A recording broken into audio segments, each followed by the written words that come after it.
Graças a Deus. Se você desejar fazer parte desse lindo coral, procure a minha esposa, a irmã Antônia, tá bom? Deus abençoe. Pode sentar, abra sua Bíblia no livro de Mateus, Mateus capítulo 24. Mateus capítulo 24. Sábado que vem, enquanto você abre, sábado que vem nós vamos ter o nosso bazar. E nós vamos precisar de pessoas para ajudar aqui a organizar, para ajudar a vender os pastéis, a organizar as roupas. Então você que pode nos ajudar e deve nos ajudar, se você não for trabalhar, procure a irmã Rosângela, né? Procure os obreiros e venha nos ajudar no sábado a partir das 8 horas, não é isso, irmã? 8 horas, amém? Glória a Deus. Mateus capítulo de número 24, verso de 1 ao 3, nós vamos ler neste momento. Glória a Deus. Senhor, socorre-me. Socorre-me, Deus. Glória a Deus. Então Jesus saiu do templo e, ao caminhar, seus discípulos chegaram mais perto dele para lhe apontar a construção do templo. Ele, entretanto, lhe disse: Estais vendo todas estas coisas? Com toda certeza eu vos afirmo que não ficará aqui pedra sobre pedra, pois que serão todas derrubadas. E tendo Jesus assentado no Monte das Oliveiras, os seus discípulos chegaram até ele em particular e lhe pediram: Conta-nos quando ocorrerá estas coisas e qual será o sinal da tua vinda e do final dos tempos. Vou repetir aqui. Os discípulos chegaram até Jesus dizendo: Qual será o sinal da tua vinda e do final dos tempos? Amém? Eu creio que desde 2000 anos atrás, os discípulos eles já estavam preocupados com a volta de Jesus, com aquele dia que Jesus vinha buscá-lo, como prometeu lá em João capítulo 14, quando Jesus disse: Eu vou preparar lugar, e quando tiver tudo preparado, eu vou buscá-lo para vocês estarem comigo. E quando Jesus ele está agora aqui, a Bíblia diz que ele está passando ali no templo. Esse templo foi um templo que foi construído. O primeiro templo que foi construído foi o templo de Salomão. Salomão construiu um templo. Depois os babilônicos vieram destruir o templo, e lá Neemias, Esdras construiu o segundo templo. Esse aqui é o terceiro templo que é construído, e foi construído por Herodes, porque Herodes ele era meio que político, ele queria agradar os judeus para poder ter os judeus nas suas mãos. E quando Jesus ele está passando aqui, esse templo ele não está acabado ainda. É por isso que a Bíblia está em construção. É por isso que a Bíblia diz: Então Jesus saiu do templo e, ao caminhar, seus discípulos chegaram mais perto dele para apontar a construção do templo. O templo estava sendo construído ainda, mas era um templo magnífico, um templo que os judeus olhavam e ficavam admirados. E aí Jesus sai daquela construção, ele sobe o Monte das Oliveiras, e ele tem aquela visão sentado ali no pôr do sol, sentado ali olhando para o templo, juntamente com os discípulos. Era a última vez que ele entra naquele templo, porque daqui para frente ele vai começar a sua peregrinação para a crucificação. E aí os discípulos perguntam para ele: Senhor, diz para a gente, qual será o sinal dos finais dos tempos? E aí Jesus apresenta alguns sinais. O primeiro sinal que Jesus apresenta está exatamente no versículo de número 5.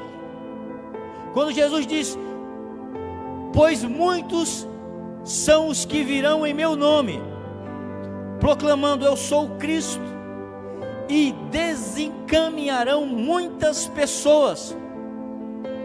Você quer saber se Jesus Cristo está próximo de voltar?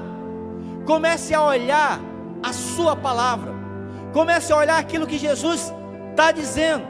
E o primeiro sinal que ele diz é o seguinte: que pessoas vão ser levadas para longe de Jesus Cristo, porque ele está dizendo o seguinte: olha, pois muitos são os que virão em meu nome, proclamando eu sou Cristo, e vão desencaminhar muitas pessoas. Isso não é novidade, irmão. Apesar da estatística do IBGE dizer que nós somos mais de 54 milhões de convertidos, de cristãos aqui dentro do Brasil, deixa eu falar uma coisa para você: muitas igrejas com o evangelho que estão pregando, estão mais desencaminhando o povo, afastando o povo para longe de Cristo, porque para perto de Cristo. Então não se admire com igreja cheia, não se admire com multidão, aonde não se prega o evangelho, aonde o evangelho que se prega é um evangelho humanista. O que é um evangelho humanista? É um evangelho que vai de encontro à necessidade material do homem. E esse evangelho tem desencaminhado as pessoas, tem afastado as pessoas de Deus. Primeiro sinal: vai se levantar falsos profetas, vai se levantar falsos pastores, e eles vão desencaminhar o povo, vão pregar heresia dentro da igreja, e a igreja vai engolir. Sabe por quê? Porque o povo ainda continua perecendo por falta de sabedoria e por falta de conhecimento. As pessoas não lerem mais a Bíblia, ou melhor, as pessoas nem trazem a Bíblia mais para dentro da igreja. Qual que é a segunda sinal que Jesus diz da sua volta? Está exatamente do versículo 6 a 8, que diz assim: e vós ouvireis falar de guerra e de rumores de guerra, todavia não vos desespereis, porque é preciso que tais coisas ocorram, mas ainda não será o fim. Porque nação se levantará contra nação, reino contra reino, haverá fomes, terremoto em vários lugares. Contudo, esse acontecimento será o princípio das dores de parto. Gente, está acontecendo guerra no mundo hoje. Onde você olha, se não está em guerra, está em princípio de guerra. As pessoas estão se armando com bombas nucleares, numa sociedade, num mundo tão atual como o de hoje. Aqui perto da Venezuela, esses dias eu vi a foto de uma criança. A criança estava tão magra que dava para contar cada osso da sua costela. Sem falar das crianças que estão morrendo de fome aqui do nosso lado. Não é mais na África como nós pregávamos antes, é aqui do nosso lado. Fome, terremotos. Esse dia a minha filha a pequenininha está especialista em terremoto. Ela fala: pai, toda semana ela diz que vai passar um terremoto lá na Flórida, um furacão lá não sei aonde. Ela fica falando para mim. Então, fome, terremoto, guerra, é o que está acontecendo nos últimos dias. Então, se você está se preparando para a vinda de Jesus Cristo, comece a observar os sinais, porque Jesus, o próprio Deus, ele disse, quando ele foi destruir Sodoma e Gomorra, ele chega para Abraão e diz: por acaso eu vou destruir uma cidade sem antes comunicar ao meu amigo, o meu servo Abraão? E Deus ainda continua comunicando para a sua igreja. Os sinais, a palavra de Deus nunca teve tão atual como é hoje. As pessoas se distanciando de Jesus Cristo, a liderança afastando, porque o problema hoje não é pregar, o problema é que eles não querem pregar o evangelho, porque o evangelho desafia as pessoas. para uma pessoa que está ligada totalmente nesse mundo, o evangelho não é atrativo. Então, para se manter a igreja cheia, você começa a falar aquilo que o povo quer ouvir, que o povo quer sair daqui ouvindo, que quer encher o coração. Só que isso afasta as pessoas de Deus. O segundo sinal é guerra. Onde você olha, põe ali, ó, vai lá no Google e coloca lá quantas guerras estão acontecendo na atualidade. Você vai ver. Fome no Brasil, em lugares que você talvez não imagine. Você acha que é fome quando você fica um tempo fora de casa e você diz: ah, eu vou morrer de fome. Mas vai morrer de fome, tem uma comida boa para você comer em casa, ovo, barato. Agora tem gente que não tem nem isso. Aqui na Venezuela não tem arroz, não tem papel higiênico. Coloca lá, mortes por fome na Venezuela, coloca no Google lá, que você vai ver. Terremotos em vários lugares. Só que a Bíblia diz que isso é o quê? É o princípio das dores. O que ele está dizendo? Ele está comparando a vinda dele a uma mulher grávida. A mulher grávida começa a sentir a dor para ter o parto, para a criança nascer. Então esses sinais que Jesus está dizendo é o princípio, é como se fosse o parto que Deus está tendo para vir buscar, para vir fazer nascer uma igreja. Então, meu amado irmão, cuidado para você não ir dormir e acordar talvez sem o seu cônjuge, porque Jesus veio, buscou a igreja e você ficou. Cuidado. Qual é a terceira sinal que Jesus conta aqui? Surgimento de falsos profetas. Olha o que diz o verso de número 11: então numerosos falsos profetas surgirão e enganarão a muito, e por causa da multiplicação da maldade, o amor da maioria das pessoas se esfriará. Aquele, porém, que continuar firme até o fim, será salvo. O que a Bíblia diz? Olha, vai surgir falsos profetas que vão enganar as pessoas. Ei, deixa eu falar uma coisa para você: não é porque um falso profeta ora por alguém e ele é curado, que ele é de Deus. Porque quando Moisés ele fez milagres, os magos do Egito também fizeram, e nem por isso eles eram de Deus. A Bíblia diz que vai juntar falsos profetas, pessoas que vão começar a orar e as pessoas vão começar a serem curadas, mas isso não quer dizer que eles são de Deus, porque o que quer dizer que eles são de Deus é quando eles pregam a palavra de Deus, que levam as pessoas para o céu. A Bíblia diz, olha, e por causa da multiplicação da maldade, existe maldade hoje, sim ou não? Eu vejo as pessoas matando a própria mãe por causa de R$200.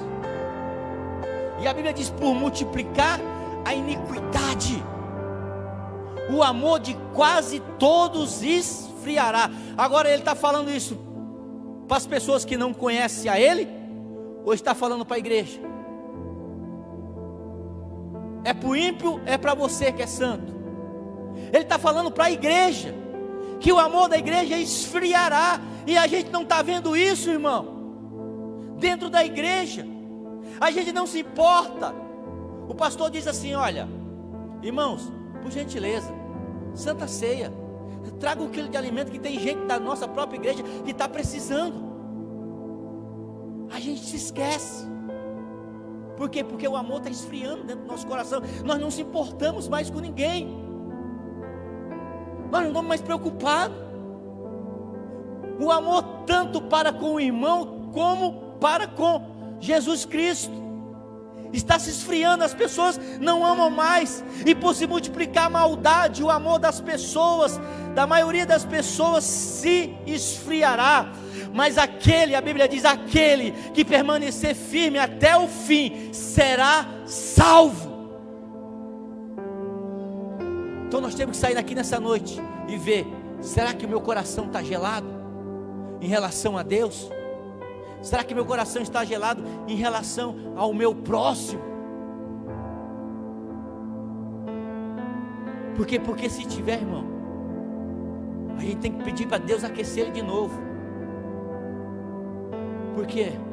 Porque esse é princípio, é sinal da vinda de Jesus. Qual é o outro sinal da vinda de Jesus? Está no versículo de número 14. Então o evangelho do reino será pregado em todo o mundo habitado, como testemunha a todas as nações, então chegará o fim. O sexto sinal é a pregação do evangelho. Meu amado irmão, eu quero dizer para você uma coisa, que a maioria do mundo hoje tem ouvido falar de Jesus pela internet, pelo rádio. Você não precisa, enquanto eu estou pregando aqui, você pode olhar no meu Facebook, porque está sendo transmitido pelo Facebook da igreja, e está sendo compartilhado pelo meu. Pode olhar pelo Facebook.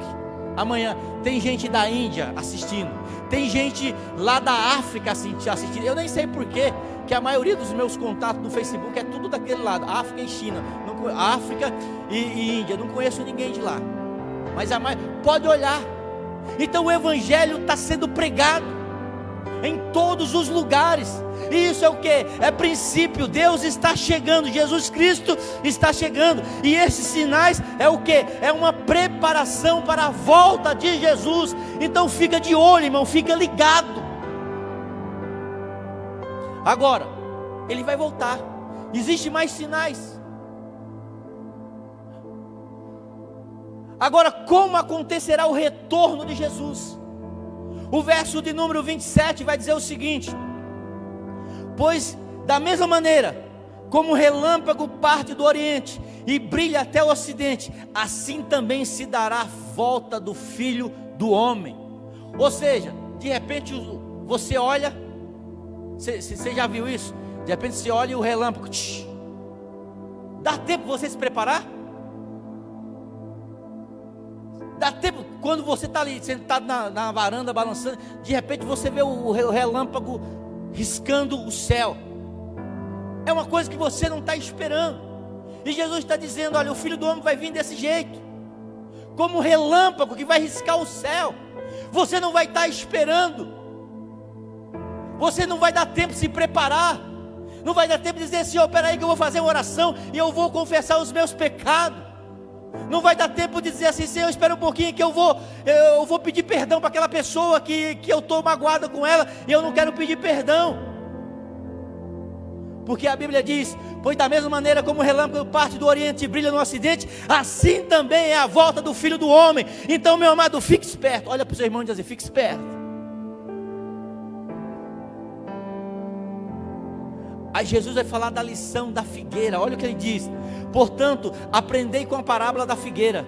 Quando, pois, os seus ramos se renovam e as suas folhas começam a brotar, sabeis que está próximo o verão. Da mesma forma vós, quando verdes todos esses acontecimentos, sabeis que ele está à porta. Com certeza, eu vos afirmo que não passará esta geração até que todos esses eventos se realizem.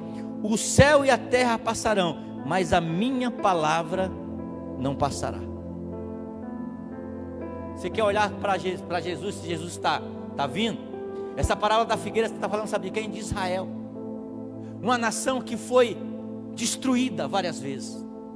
Uma nação que quando general Tito, é porque o tempo não dá para mim explanar isso que eu queria para você. Eu falei: pastor, eu estou cheio tanto de Deus com essa palavra para ministrar para a igreja, mas o tempo correu. General Tito entrou no ano 40 depois da morte de Cristo. Ele entrou, ele destruiu o templo de Herodes. Quando Jesus disse: não ficará pedra sobre pedra, eles derrubaram todo, tocaram fogo no templo, e parte do templo que era que era feita de ouro, o ouro começou a derreter e escorrer na terra. Os soldados, com aquela ganância, eles fizeram o quê? Eles começaram a cavucar os alicerces para pegar aquele ouro. Por isso que Jesus disse: não ficará pedra sobre pedra. Os judeus que foram mais espertos começaram a andar pelas nações, a sumirem. E aí a nação de Israel foi dizimada. No ano 40 não tinha mais nação. A nação de Israel, ele veio agora a brotar no ano de 1948, quando teve o conselho da ONU. E a ONU fez o seguinte: ela instituiu, juntamente com as outras nações, com as nações, de darem um pedaço de terra para Israel. E aí ficou empate ali, a metade queria e a metade não queria. Ficou um voto para decidir. E sabe quem decidiu? Um representante do Brasil, Oswaldo Aranha. Ele votou sim. A história diz que Israel voltou alegre. Os judeus começaram a voltar, aquele pouco de gente, para aquele pedaço minúsculo de terra. E eles totalmente despreparados. Eles totalmente não estavam aptos para a guerra, como aptos para a guerra eles não estavam quando Josué entrou ali na terra prometida. E eles entraram lá, e a história diz, procura na história, a história diz, na guerra de 6 dias, todas as nações árabes se juntaram para destruir Israel. E a Bíblia, e a história conta que Deus começou a fazer milagre, enquanto os caças, os aviões das nações árabes vinham para jogar bomba, para dinamitar aquela pequena porção de terra de Israel. Começaram a cair, os aviões começaram a cair. Levantou um rabino lá e leu Deuteronômio capítulo 6, dizendo: quando você se levantar para a guerra, o Senhor teu Deus estará contigo. E aquele povo se animou e começou a ir para a guerra. E em 6 dias, a história diz que aquele povo conquistou mais terra do que eles tinham, derrotando todas as nações árabes. Por isso que ainda hoje tem aquela luta pela terra de Gaza, porque foi nessa guerra de 6 dias que o povo de Israel, abençoado por Deus, tomou aquela terra, porque Deus estava com ele. Então ali começou o que? A figueira a brotar.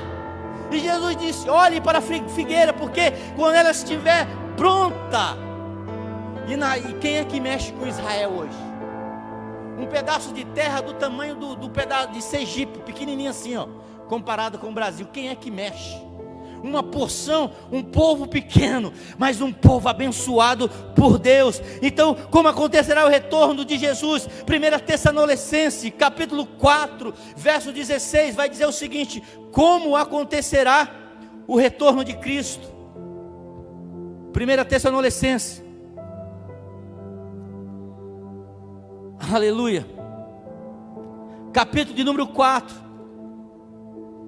Quem me dá mais 5 minutos? Amém? Então você promete que você não vai sair daqui xingando: o pastor passou 5 minutos. Então, como acontecerá o retorno de Jesus? 1 Tessalonicenses capítulo 4 e o verso 16 diz: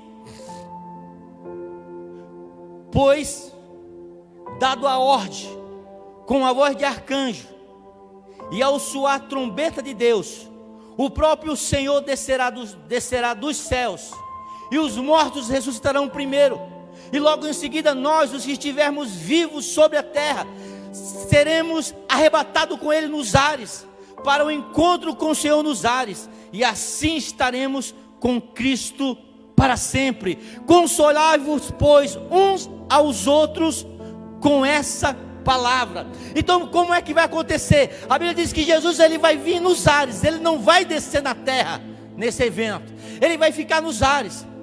Vai ter um alarindo. Você sabe o que é um alarindo? É barulho de guerra. Aleluia. Porque Satanás, ele vai ver que existe um Deus. Aleluia. Esse pessoal aí que está sendo contra o cristianismo, meu Deus, eu não quero nem estar aqui quando Deus começar a chamar eles para acertar as contas. Ele vai ficar nos ares. A Bíblia diz que o anjo vai tocar uma trombeta.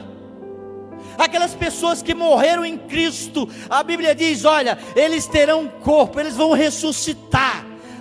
Lá em Romanos diz que o Deus que chama a existência aquilo que não existe. Aqueles que morreram, olha, você imagina só um pescador que era salvo em Jesus Cristo. Ele foi pescar e de repente aconteceu um acidente, o barco dele morreu, fundou, ele morreu. Veio os peixes, começaram a comer ele. Aí foi um outro pescador, pescou o peixe, levou para o mercado, o pessoal começou a repartir. Como é que vai acontecer isso, pastor? A Bíblia diz, lá em Romanos, que Deus vai chamar a existência aquilo que não existe. Eu vou te fazer uma comparação. Imagina aqui uma bacia com areia. Imagina aqui farelos de ferro. Eu jogo dentro dessa areia e eu misturo tudo. E de repente eu venho com um imã forte e eu passo aqui por cima dessa areia. O que é que vai acontecer? Você sabe o que é um imã, né? O que é que vai acontecer com os ferros? Aonde ele estiver, o imã vai puxar, aleluia, aonde ele estiver. Quando Jesus Cristo vir, o anjo começar a tocar a trombeta, aonde estiver, vai ouvir a voz de Deus, aleluia, e vai dizer, eu vou para o meu mestre, eu vou para Deus, eu vou para Jesus, valeu a pena. E nós os vivos, e você que está vivo, a Bíblia diz que depois deles, nós receberemos um corpo transformado, um corpo de glória, aleluia. Ei, não vai ter depressão, ei, não vai ter enfermidade, ei, não vai ter cansaço, aleluia. Ei, não vai ter nada que vai te atrapalhar, porque o teu corpo é um corpo glorificado.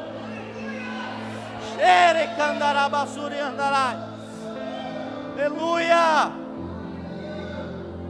Aonde tiver, você não pensa nisso, né, irmão? Deixa eu te falar uma coisa para você, que você não pensa nisso. Sabe isso aqui? Quanto tempo tem essa terra? Isso aqui é terra. Quanto tempo tem isso aqui? Anos e anos. É ou não é? Já imaginou que aqui pode ter gente que foi enterrado? Quando Jesus vier, não sei como é que vai acontecer, vai se juntar, vai acontecer aquilo que aconteceu em Ezequiel, osso com osso, pele com pele, aleluia, e vai se levantar como um grande exército do Senhor, aleluia, e vai dizer, valeu a pena, valeu a pena, valeu a pena. Ô irmão, se você não sair daqui alegre com uma palavra dessa, então eu estou pregando tudo errado nessa igreja. Aleluia. Agora sabe o que a Bíblia diz? Para você e para mim, fique esperto, porque como é que ele vai vir? Vai vir lá de cima, vai ficar no ar, a trombeta vai tocar aquele toque de guerra, os mortos vão ressuscitar primeiro, os vivos serão com um corpo transformado. Você não vai ter problema, irmão. Você vai fazer, olha, quero estar lá no Japão. Não vai ter limite.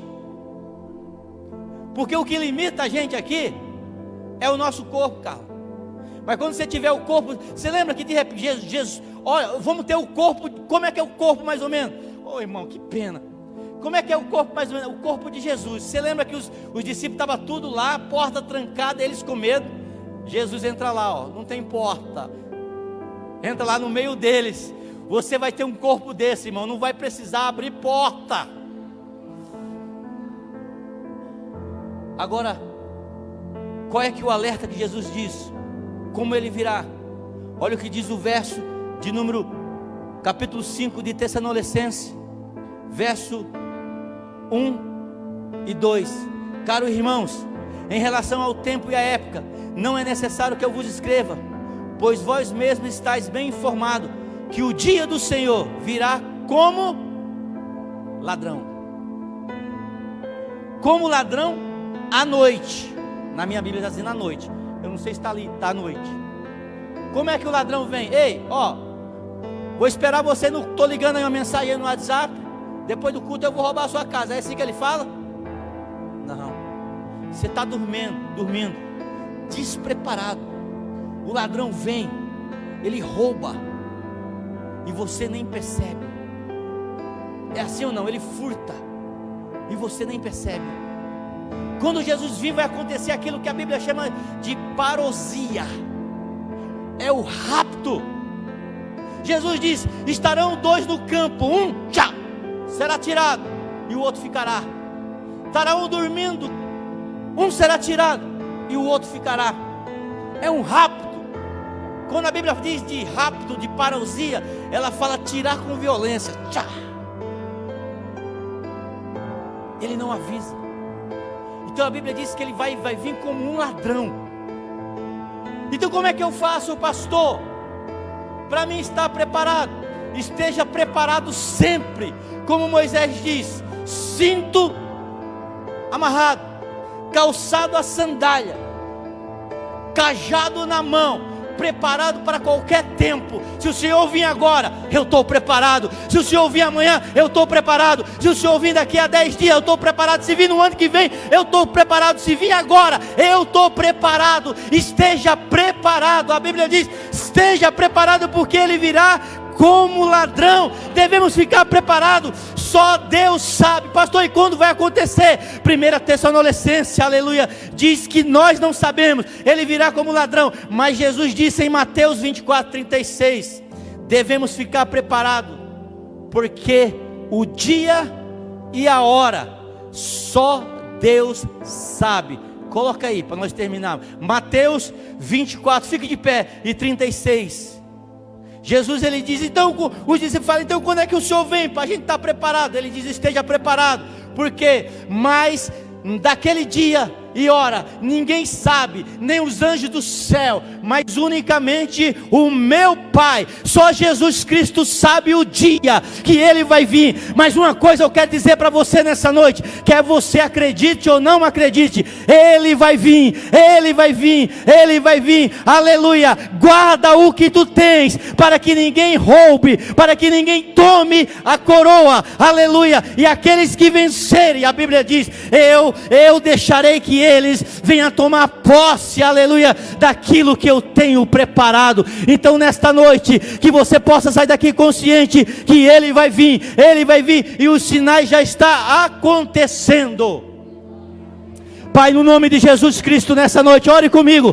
Pai, no nome de Jesus Cristo nessa noite, Deus, eu quero te pedir, ó Pai, que o Senhor venha nos ajudar, ó Deus, a termos a nossa vida, o coração preparado, ó Pai, que o Senhor possa nos abençoar, que possamos estar preparados para quando o Teu Filho Jesus venha buscar a Tua igreja, Pai. Abençoa o Teu povo, Senhor, estende as Tuas mãos, ó Pai, e que a graça de Deus, Pai, que a consolação do Espírito Santo e o amor de Jesus Cristo esteja em nosso coração, hoje e para todo sempre. Que você diga amém, aplauda o Senhor, esteja preparado. Deus abençoe a sua vida.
Deixa eu ver.